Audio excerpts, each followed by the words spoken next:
सहनाववतु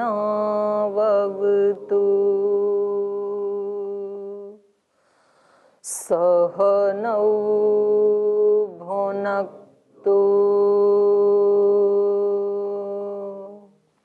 सह वीर्यं करवावहै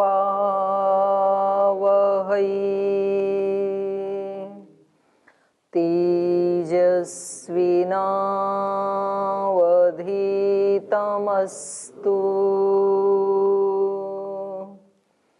मा विद्विषावहै।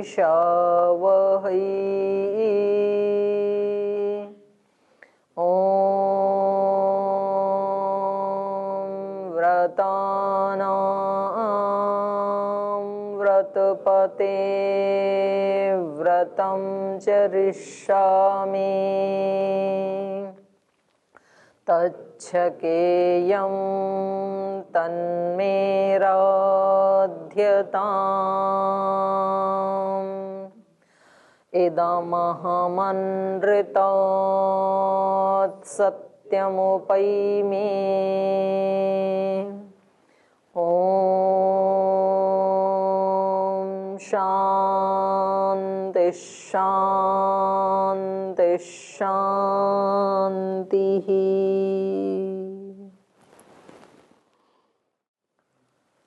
वेदांत दर्शन के प्रथम अध्याय का चतुर्थ पाद और इस पाद में प्रसंग चल रहा है सृष्टि के रचना का, जगत के जन्म आदि का मूल कारण, स्वतंत्र कारण या निमित्त कारण ब्रह्म है और उपादान कारण प्रकृति है। तो कल 2-3 आचार्यों का मत देकर के भी उन्होंने इस बात को सूत्रकार ने सिद्ध किया। तो इससे ये पता लगता है कि वेदांत दर्शन व्यास ऋषि से पहले भी वेदांत सूत्र था, क्योंकि वो ये जो उदाहरण दे रहे हैं उत्क्रमिष्यत एवं भावात इति औडुलोमी, तो औडुलोमी आचार्य ऐसा मानते हैं, तो इसका मतलब इससे पहले भी चर्चा चल रही थी। तो उन्होंने सब आचार्यों के मत को लेकर और फिर अपने अनुभव को लेकर के एक ग्रंथ की रचना की है। ऐसे ही अवस्थित रीति काशकृत्स्न, तो काशकृत्स्न ऋषि का भी उन्होंने मत लिया। तो इसका मतलब है कि कोई भी ज्ञान या कोई भी ग्रंथ, अब जैसे योग का श्रद्धेय स्वामी जी महाराज ने घर घर तक पहुंचा है, लेकिन योग उससे पहले भी था। तो उस जो पहले था उन आचार्यों के मत को लेकर के, उनके अनुभवों को लेकर के और अपने अनुभव को लेकर के फिर एक नए कलेवर में उन्होंने उसको सारी दुनिया के सामने रखा और उससे क्या क्या लाभ होते हैं उसको रखा। तो ऐसे ही ये सारे ग्रंथ हैं। तो यहाँ पर जैसे योग दर्शन में भी कहा ना अथ योगानुशासनम, तो वहां पर योग का अनुशासन, अनुशासन का मतलब वहां पर उन्होंने अर्थ किया है शिष्टानाम आचार्य, शिष्टों का आचरण। इसका मतलब ये जो विद्या है इसका पहले शिष्ट लोग जैसे आचरण करते थे उसका नाम योग है, उसका नाम अनुशासन है। अनुशासन माने शिष्टों का आचरण। तो ऐसे ही यहाँ पर भी ब्रह्म ही इस जगत के जन्मादि का कारण है, करता है, ये दूसरे आचार्य भी मानते हैं। इसी में कल ये कह रहे थे कि इन आचार्यों के मत हैं, शब्द प्रमाण है, ये सारा ना शब्द के ऊपर ही चर्चा चल रही है। शब्द का ही प्रमाण देते हैं और खुद इनका जो कथन है वो भी एक शब्द प्रमाण ही है। तो आगे इन्होंने अगला सूत्र कहा प्रकृतिश्च प्रतिज्ञा दृष्टांत अनुप्रोधात।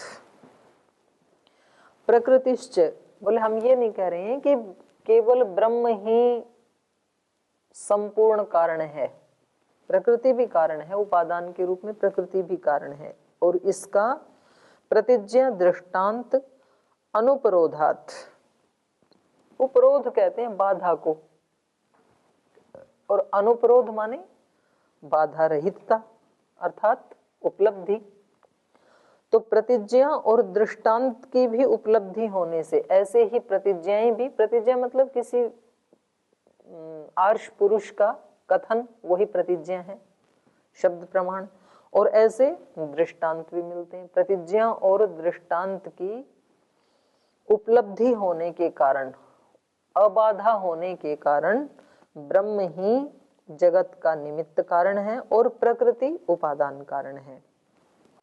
तो ये हम पढ़ेंगे। तो चलो आगे। तो भाष्य देखिए, प्रकृतिरपि जगत जन्मादेह कारणम अस्ति किंतु परमात्माधीनम न स्वतंत्रम कारणम।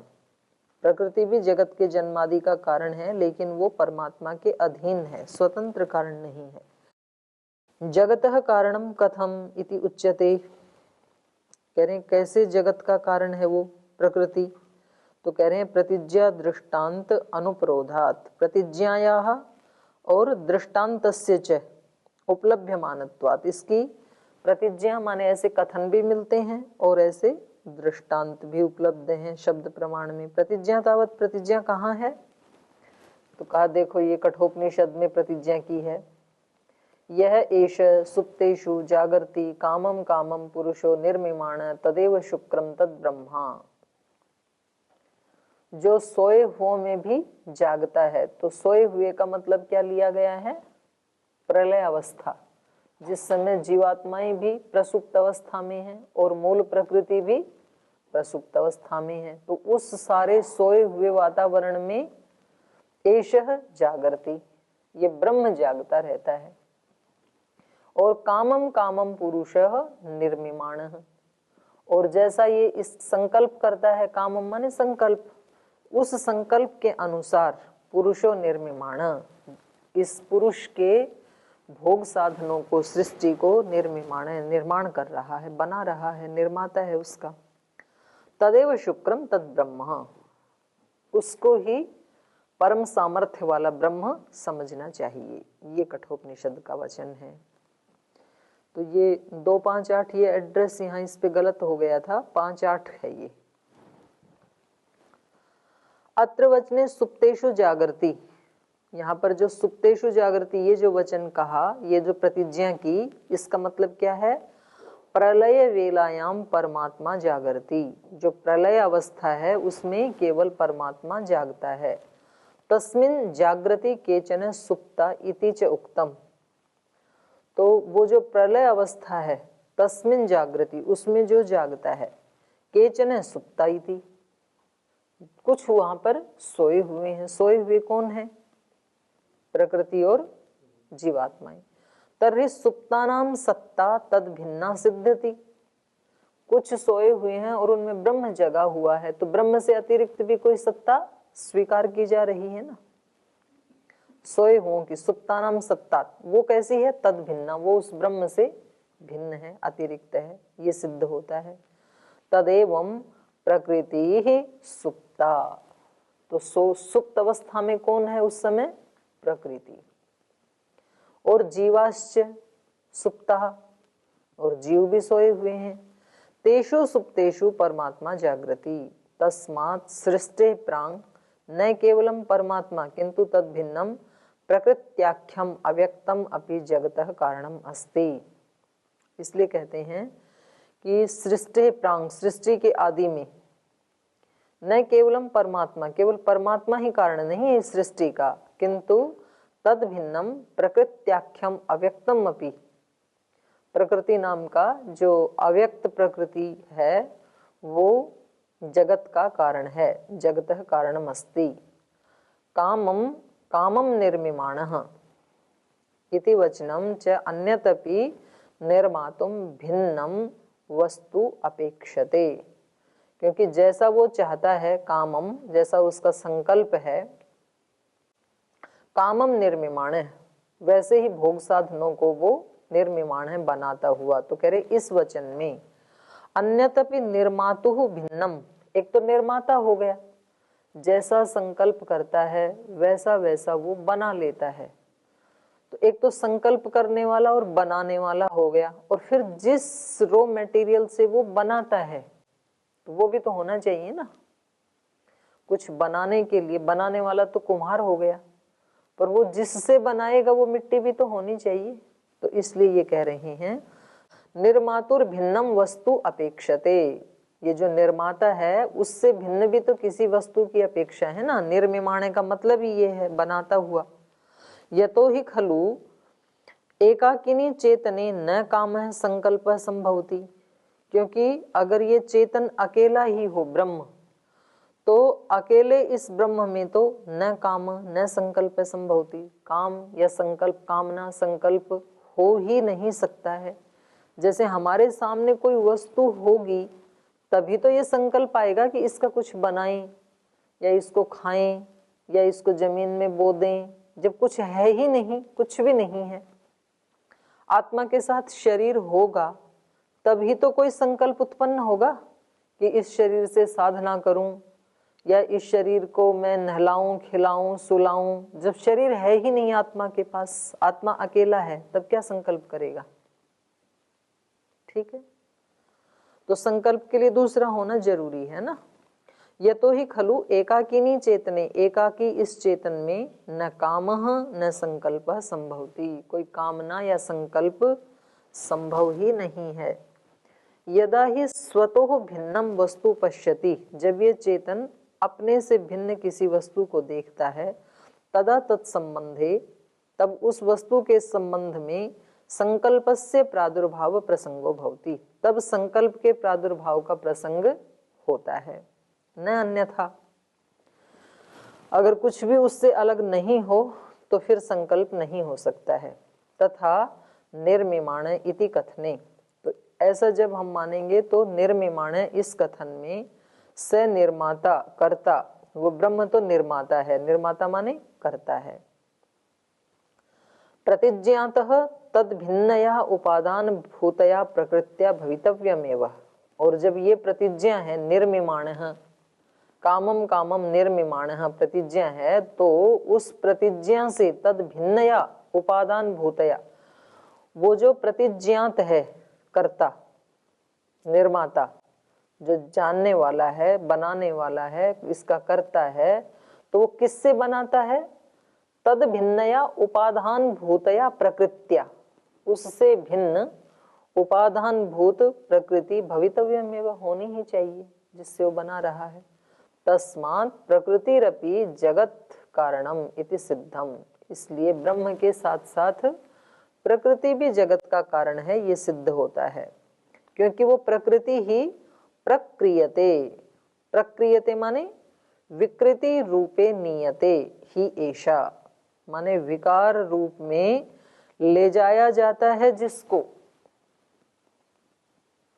परमात्मा के द्वारा। उस प्रकृति, पहले प्रकृति होगी तब उस प्रकृति को ही कुछ कुछ कुछ बनाते हुए विकार रूप में ले जाया जाता है। कुम्हार के सामने मिट्टी होगी तब तो वो उस मिट्टी रूपी प्रकृति से अनेक विकृतियां तैयार करेगा, घड़ा बनाएगा, सुराही बनाएगा, दीपक बनाएगा, अनेक अनेक वस्तुएं बनाएगा, पर पहले मिट्टी तो होनी चाहिए ना।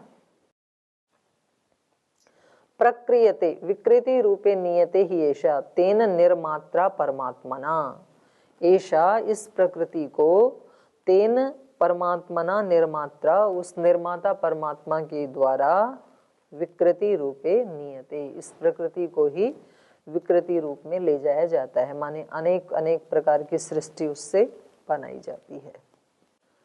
दृष्टांतश्चापि, तो ये तो क्या हो गई? प्रतिज्ञा। सूत्र में कहा था ना प्रतिज्ञा और दृष्टांत, तो प्रतिज्ञा क्या है? कामम कामम निर्मिमाण, ये प्रतिज्ञा है ना। तो इस निर्मिमाण से ही ये पता लग रहा है, प्रतिज्ञा से ही ये पता लग रहा है कि निर्माता किसी चीज का निर्माण तभी करेगा जब उसके सामने कुछ निर्माण करने योग्य वस्तु होगी उपादान कारण के रूप में। तो इस प्रतिज्ञा से ये पता चलता है कि ब्रह्म के साथ साथ उपादान रूप में प्रकृति भी इस जगत का कारण है। दूसरा कहा था दृष्टांत, तब दृष्टांत के बारे में बता रहे हैं। दृष्टांतश्चापि, दृष्टांत भी है। तत्रैव कठवचने, वहीं कठोपनिषद में ही कहा अग्निर्यथैको भुवनं प्रविष्टो रूपम रूपम प्रतिरूपो बभूव एकस्तथा सर्वभूतांतरात्मा रूपम रूपम प्रतिरूपो बहिश्च। वो 5:8 था, ये 5:9 है, उससे अगला ही वचन है। ये कह रहे हैं जैसे एको अग्नि भुवनम प्रविष्टो, अग्नि तो एक ही है लेकिन इस भुवन में प्रविष्ट होकर के रूपम रूपम प्रतिरूपो बभूव, जिस जिस रूप में वो प्रविष्ट होती है अग्नि उसका ही प्रतिरूप बन जाती है। जैसे किसी गोल वस्तु में अग्नि प्रविष्ट हुई तो अग्नि कैसी दिखाई देगी? गोल जलते हुई। चौकोर वस्तु में प्रविष्ट हो गई तो चौकोर दिखाई देगी। त्रिकोण में प्रविष्ट हुई तो त्रिकोण दिखाई देगी। तो जिस जिस रूप में वो प्रविष्ट होती है वैसा वैसा प्रतिरूपो बभूव, उसी उसी का प्रतिरूप हो जाती है। एक तथा सर्वभूतांतरात्मा, वैसे ही इन सब भूतों में एक अंतर आत्मा है जो रूपम रूपम प्रतिरूपो, जो सब उस रूप में प्रविष्ट होते हुए उसका प्रतिरूप बन जाता है वो अंतरात्मा। और बहिश्च, उससे बाहर भी है, उतने में समाप्त नहीं हो जाता है वो ब्रह्म, वो जो भूतों के अंदर रहने वाला अंतरात्मा है। जैसे हम सब के अंदर रहने वाला वो जो अंतरात्मा है वो मनुष्य के रूप में आकर के मनुष्य बन गया, गाय के रूप में गाय, बकरी के रूप में बकरी, घोड़े के रूप में घोड़ा, पेड़ के रूप में पेड़, पौधे के रूप में, जिस जिस रूप में वो प्रविष्ट हुआ उसमें वो क्या हो गया? प्रतिरूप। और केवल इतना ही नहीं है, बहिश्च, इन सब रूपों से बाहर भी है, वो अरूप भी है। तो ये क्या हो गया? दृष्टांत, अग्नि का दृष्टांत देके बताया कि वो ब्रह्म भी है और जिन जिन रूपों में प्रविष्ट हो रहा है वो रूप भी तो होने चाहिए। वो क्या है? प्रकृति। तो वो सारी प्रकृति है। अत्र दृष्टान्ते यथा अग्नि सर्वभूतेषु प्रविष्टः सन्, जैसे अग्नि सब भूतों में प्रविष्ट होता हुआ तैजस धर्मेण, तैजस धर्म से, तद बहिरपि वर्तते, माने अग्नि इन सब रूपों में है और इनसे बाहर भी है। बाहर भी है तभी तो अभिव्यक्त होती है। केवल इन्हीं में ही हो और बाहर ना हो इनसे, तो फिर तो अभिव्यक्त कैसे होगी? तो बाहर से लाके इसमें लगाओ तो फिर इसमें भी अभिव्यक्त हो जाएगी। तो इनके अंदर भी है और इनके बाहर भी है। तथा परमात्मा सर्वभूतेषु वर्तमान, ऐसे ही परमात्मा भी इन सब प्राणियों में वर्तमान होता हुआ तद बहिरपि वर्तते, इन प्राणियों के बाहर भी है, प्राणियों के अंदर भी है, प्राणियों के बाहर भी है। इति कथनात् केवलम ब्रह्मैव नास्ति। तो ये जो कथन है, ये जो दृष्टांत है, इस दृष्टांत से ये पता लगा कि इस जगत में केवल ब्रह्म की ही सत्ता नहीं है, किंतु तद भिन्नम अन्यदपि वस्तु विद्यते, उससे भिन्न कोई अन्य वस्तु भी है। यस्मात् बहिरपि, जिस वस्तु के वो अंदर भी है और बहिरपि बाहर भी है, तस्य वर्तमानत्वम निर्दिश्यते। तो उससे बाहर भी है, ये कथन, ये दृष्टांत कह रहा है किसी वस्तु के वर्तमानत्व को, किसी चीज की विद्यमानता का ये निर्देश कर रहा है। तद्यद ब्रह्मणो अंतरे अल्पत्वं गतम तद अव्यक्तम प्रधानम प्रकृत्याख्यम इति सिद्धम। तो इसलिए वो जो प्रकृति है, यद्यपि उसका अस्तित्व तो है, ये हमने दृष्टांत से भी सिद्ध कर दिया और प्रतिज्ञा से भी सिद्ध कर दिया, लेकिन वो कैसी है? ब्रह्मणो अंतरे अल्पत्वम गतम, ब्रह्म के अंदर वो अल्पता को प्राप्त है, माने ब्रह्म के तरह से विराट नहीं है। यद्यपि बहुत विराट है सृष्टि, हम मनुष्यों की ज्ञान की दृष्टि से देखें तो सृष्टि कितनी विराट है, विविध प्रकार की सृष्टि है ना हमारे सामने। और नासदीय सूक्त में भी कहा विसृष्टि, विसृष्टि माने विविध प्रकार की सृष्टि। लेकिन ईश्वर की, ब्रह्म की दृष्टि से देखें तो ये, इसको क्या माना है वेद मंत्रों में? एक 1/4 माना ना, त्रिपादस्य अमृतम दिवी, ये तो, और 1/4 भी ऐसे नहीं है कि ये 25% है। अल्पत्व की दृष्टि से कहा कि ये तो उसका एक अंश भी नहीं है, वो तो इससे बहुत विराट है, इसके बाहर भी जो है वो बहुत विराट है, ये तो बहुत कम है। तो इसलिए यहाँ पर कहा कि उससे भिन्न प्रकृति है, ये तो हमने सिद्ध किया इन दोनों से, प्रतिज्ञा और निर्देश से। तो वो जो प्रकृति है, तद यद ब्रह्मणो अंतरे अल्पत्वम गतम, ब्रह्म के अंदर जो अल्पत्व को प्राप्त कर हो रही है, तद अव्यक्तम, वही अव्यक्त प्रकृति है, उसी को कहा प्रधानम प्रकृत्याख्यम इति सिद्धम। तो उसी को अव्यक्त कहा, उसी को प्रधान कहा, उसी को प्रकृति नाम से कहा, ये सिद्ध हो गया। तो यहाँ तक ये सूत्र की व्याख्या पूरी हो गई। अब आगे ये शंकराचार्य जी ने जो इस सूत्र का भाष्य किया है, उसमें ये कुछ दोष दिखा रहे हैं। यच्च शांकर भाष्ये यतो वा इमानि भूतानि जायन्ते, उन्होंने ब्रह्म के लिए इस सूत्र को सिद्ध करने के लिए ये उद्धरण लिया तैत्तिरीय उपनिषद का, यतो वा इमानि भूतानि जायन्ते, क्योंकि वो क्या मानते हैं, अद्वैतवाद को मानते हैं ना, वो तो प्रकृति को मानते ही नहीं है। तो वो क्या कहते हैं, तो फिर उनसे कोई पूछे कि सृष्टि कैसे बन गई, तो बोले सृष्टि उसी से बनी है, ब्रह्म से ही। तो इसलिए उदाहरण भी उन्होंने कौन सा लिया, ऐसा लिया कि जिसमें द्वैत दिखाई ना दे। यतो वा इमानि भूतानि जायन्ते, जिससे ये सारे भूत पैदा होते हैं, वो कौन है, ब्रह्म। इति तैत्तिरीय वचने पंचमी विभक्तिम अवलंब्य ब्रह्म जगतः प्रकृति अस्ति तत्र जनीकर्तुः प्रकृति ही प्रमाणेन उपादानत्वं स्थापितम तन्न सम्यक। तो कह रहे हैं कि ये तो उन्होंने तैत्तिरीय उपनिषद का वचन लिया, और इस तैत्तिरीय उपनिषद के इस वचन में पंचमी विभक्तिम आलम्ब्य, पंचमी विभक्ति का आलंबन करके उस ब्रह्म को ही जगत की प्रकृति मान लिया। कौन सी पंचमी विभक्ति, यत, यत में पंचमी है ना, और ये पंचमी कैसे आई, जनी कर्तुः प्रकृति, जन धातु का जो कर्ता और उसकी प्रकृति, उसकी प्रकृति माने उसका उपादान कारण, उसमें पंचमी विभक्ति होती है, ये अर्थ है ना सूत्र का। जनी कर्तुः, जन धातु का जो कर्ता और उस कर्ता की जो प्रकृति, तो यहाँ पर यतो वा इमानि भूतानि जायन्ते, जायन्ते ये जन धातु है, और इस जन धातु का कर्ता कौन है, वो ब्रह्म। यत, उसमें पंचमी विभक्ति आ रही है, तो यत का मतलब क्या हो गया, वो ब्रह्म ही उपादान कारण हो गया ना।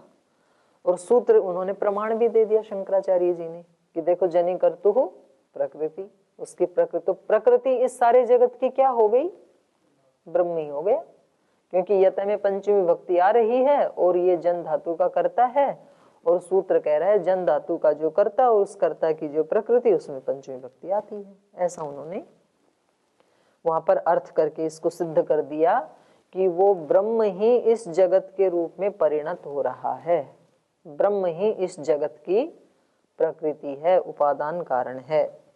और फिर उसका प्रमाण भी दे दिया, यतो वा इमानि भूतानि जायन्ते। तो कह रहे हैं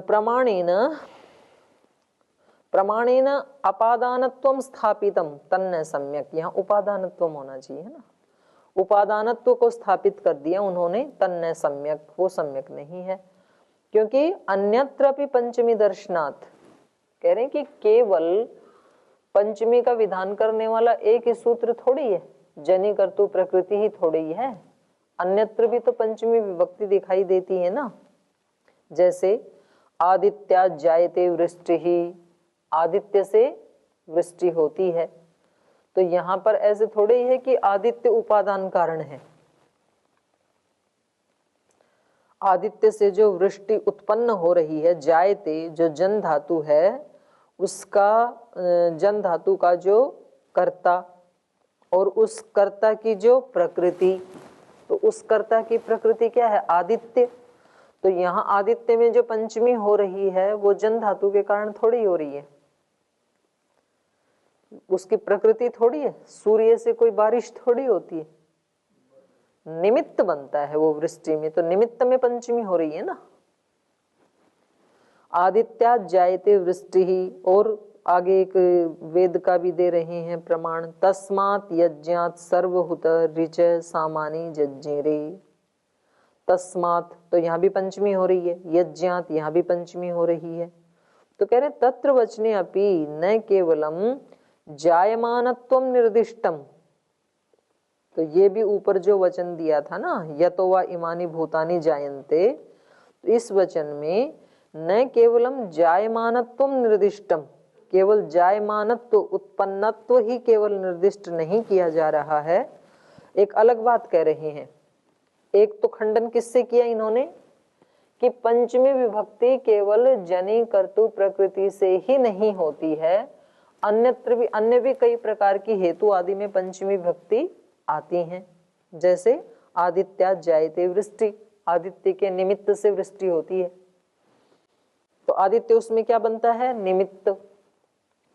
पहले आदित्य के कारण समुद्र से जल वाष्प बनेगा, फिर उसका बादल बनेगा, फिर उससे बारिश होगी, तो निमित्त हो गया ना आदित्य। तो यहाँ निमित्त में पंचमी आ रही है। अब दूसरी बात कह रहे हैं कि चलो आप दूसरे कोई प्रमाण ना लो, उसी प्रमाण को ले लो, यतो वा भूतानि जायन्ते, यतो वा इमानि भूतानि जायन्ते, इसी को ले लो।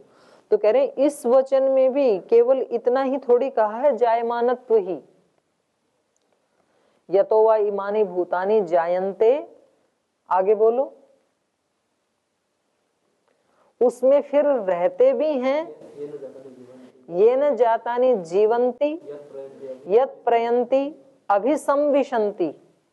तो तीनों बताए ना, जिससे उत्पन्न होते हैं, जिसमें जीवंती रहते हैं, और अभिसंविशंति लीन हो जाते हैं उसमें। तो तीनों है उसमें, उत्पन्न होना, जीना और फिर लय हो जाना। तो वही कह रहे हैं तत्र वचने अपि न केवलम जायमानत्वम निर्दिष्टम किंतु स्थिति नाशौ अपि व्यपदिष्टौ। उसमें स्थिति को भी दिखाया है और नाश को भी दिखाया है। ये न जातानि जीवंती यत प्रयंती अभिसंविशंति तद विजिज्ञासस्व तद ब्रह्म। जिस उस ब्रह्म से ये सृष्टि उत्पन्न होती है, उसी में स्थित रहती है, उसी में लीन हो जाती है, उस ब्रह्म को जानो, वो ब्रह्म है।